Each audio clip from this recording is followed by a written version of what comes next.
Lots of people think that becoming fit requires you to have a daily rise and grind set in your mindset, only to find that inside that hard head, you're upset with regret, want to reset. But whoever said that is incorrect.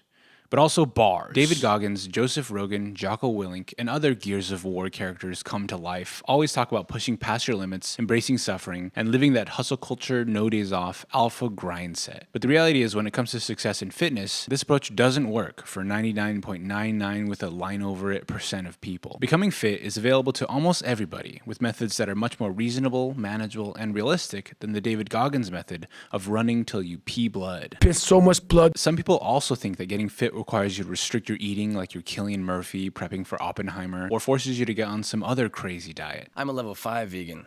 I won't eat anything that casts a shadow. Wow. But the reality is, there is a way to eat food that you like that still works toward your fitness goals by focusing on really simple daily benchmarks like hitting your protein numbers, which for most people is about 1 gram of protein per pound you weigh, which does sound like a lot of protein. Like for me, that's sacrificing 4 chickens a day just to be built like a Eggo waffle. But that's where drinking your protein comes in handy. With protein shakes you can make at home, or even pre-made ones that are actually pretty good and don't taste like booty hole.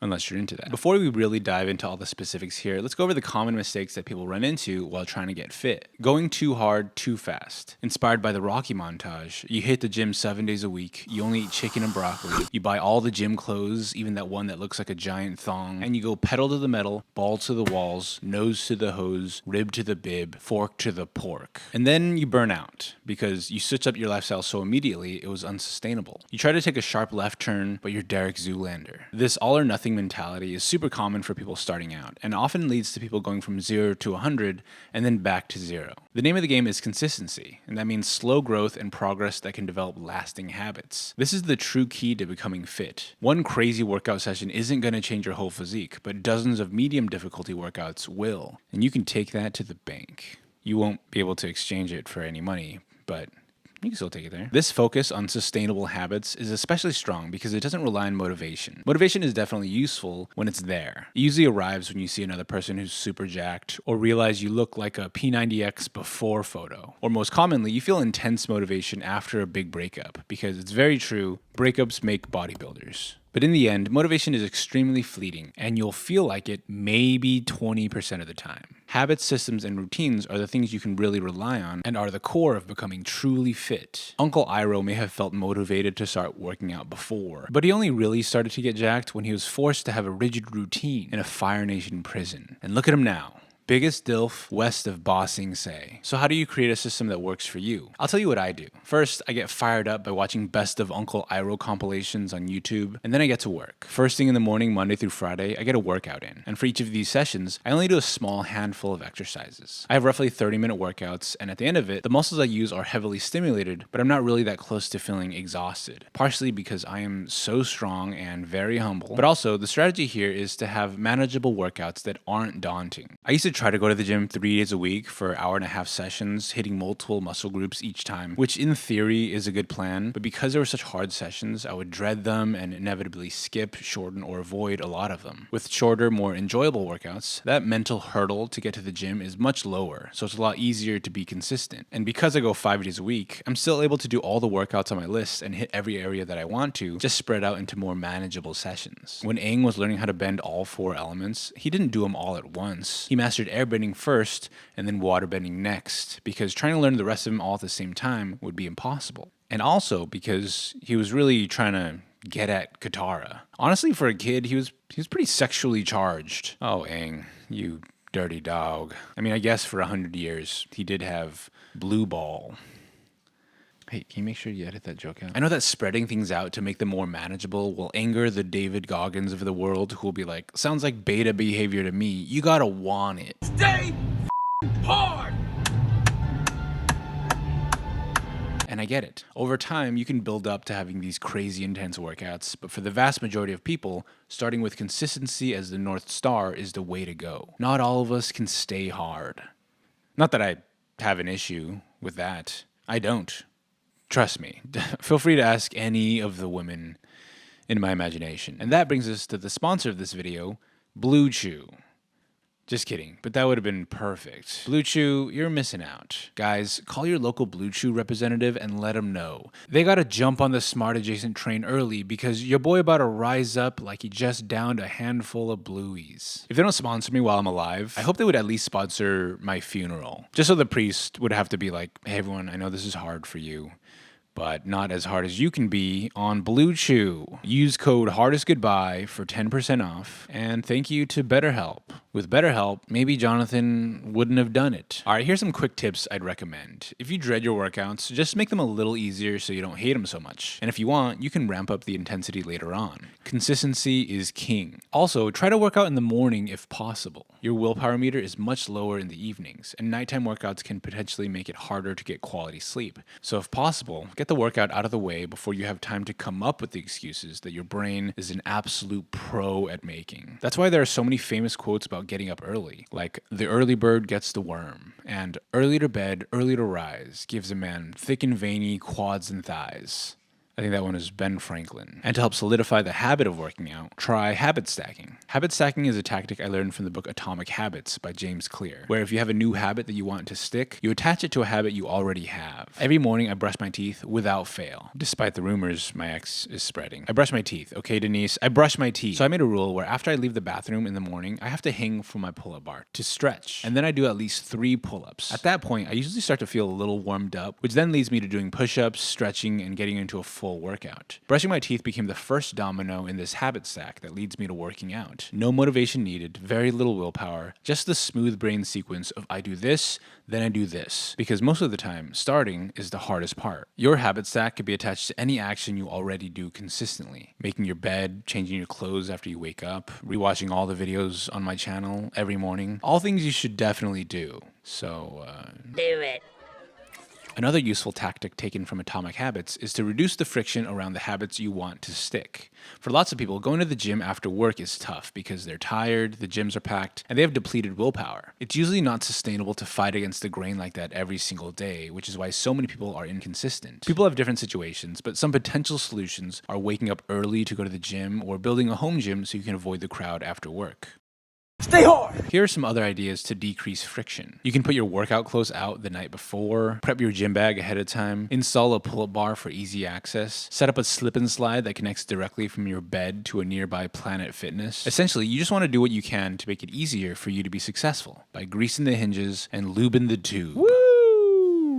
All right, let's get into the actual workouts. My biggest tip here is to start with movements that you don't hate. Hate running? Don't run. Hate deadlifts? Same. Hate people? Tell me about it. If you don't like squats, you can always use a leg press machine. You can do lunges. You can start working for a moving company. You got options. I personally don't like doing traditional deadlifts because the setup is so tedious. So I replaced it with landmine deadlifts, which are way easier to set up. And as an additional glute workout, I've also increased the amount of twerking I do at the club. This alternative exercise doesn't engage my glutes exactly the same as deadlifts, but the attention is worth it. Here's my 5-day workout, which you can use as a template and then adjust in whatever way works for you. By the way, I'll include this entire thing in the video description. So Monday, which is chest day, I'm doing bench press, chest flies, and dips. Tuesdays, I do shoulders and abs. So overhead press for front delts, lat raises for side delts, reverse delt flies for rear delts. And then for abs, I do crunches for upper abs and hanging leg raise for lower abs. Wednesdays, I wear pink. I do back. So I do rows, pull-ups, deadlifts. And then after work, I go to the club and I clap that ass. Thursdays are legs and abs. So I do leg press machine because I hate squats, dumbbell lunges. And for abs again, I do crunches and hanging leg raise. Friday, I do some miscellaneous workouts and hit any exercises that I just enjoy. So I do bench press, pull-ups, bicep curls, and shrugs. Shrugs are a workout I do not only at the gym, but also whenever people ask me questions that I don't know the answer to,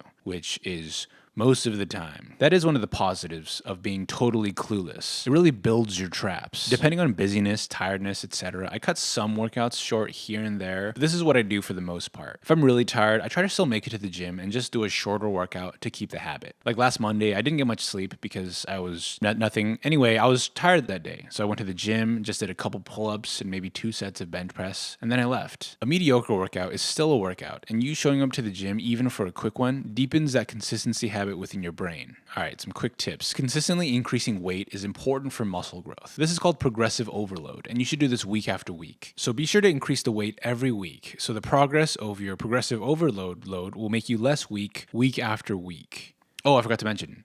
Weak. Okay, so there's also the cardio component to all of this. Honestly, whatever you do, whether it's walking, running, chasing, waterfalls, which I've heard you really shouldn't do, as long as you're getting yourself moving in a way that you enjoy for at least 10 minutes a day, that's a great place to start. Low impact cardio exercises like Stairmaster, elliptical, or incline walk on treadmills are really popular these days because they're not harsh on your knees and they don't make you feel like dying the way running does. I honestly mostly just walk a lot since I live in New York, and that's been pretty good for me. Walking is a highly underrated source of cardio and honestly, happiness. And I think every day you should be taking at least one walk, whether it's down the street or from a Chinese restaurant. Okay, let's talk about food. If you're looking to lose fat while building muscle, which is called body recomposition, you need to exist in a caloric deficit while eating about 1 gram of protein per pound you weigh. Caloric deficit is where the calories you burn is greater than the calories you eat. You can calculate the calories you burn at tdeecalculator.net, and you can calculate the calories you intake by tracking your food with nutrition labels, and for foods that don't have a label, estimating using online resources like MyFitnessPal. It may seem pretty tedious to track these things, but once you do it for a little bit, you'll become able to pretty accurately estimate calories. So if it does sound like too much, just do it for a week and then you can guesstimate from there. Once you have your calories in and calories out, you can adjust accordingly to be in a deficit. If you tend to overeat, I'd recommend just cutting your meal in half and putting the other half away before you start eating. That's worked wonders for me because my stomach will eat anything in sight, but luckily it also lacks object permanence, like a newborn baby fresh out the womb.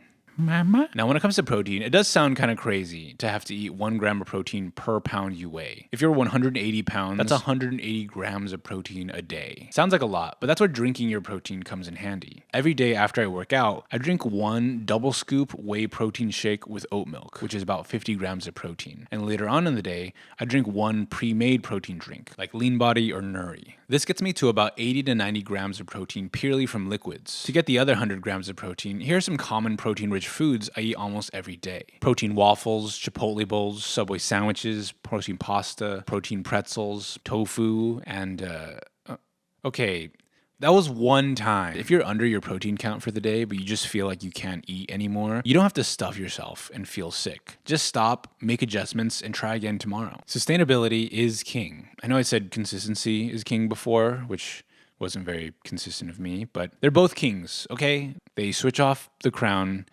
every other day. Just got off my back. When it comes to tracking progress, some people do it through scales and shirtless photos, and this could be a great way to see how much progress you're making visually. But I personally don't do this, and I instead focus on the number of times I make it to the gym each week and the weight progress I'm making for each lift. When you focus on the process, you're not obsessing over the number on a scale or your reflection every morning. You're just showing up, doing the work, and one day you'll notice you look and feel different, and it'll hit you. You've been focusing on your systems, and the results take care of themselves. Overall, you just got to take it day by day. In the end, all you got to do is get to the door and work on your core. It can feel like torture, but try to do more even if you're sore. You might feel unsure and think, what is this for? It might be a blower, but you've come so far. Remember, you swore to improve from before, to become more mature and avoid eating s'mores. You blast Paramore and get shirts from the store. You watch Avatar, Uncle Iroh you adore. You're changing a lot, and it might feel bizarre. You look really good. You focus on self-care. Your arms got so big, you really can't ignore. You've gone farther in fitness than you've ever explored. You deserve to have fun and really let go. So go straight to the club and hit the dance floor and go shake your butt, you dirty little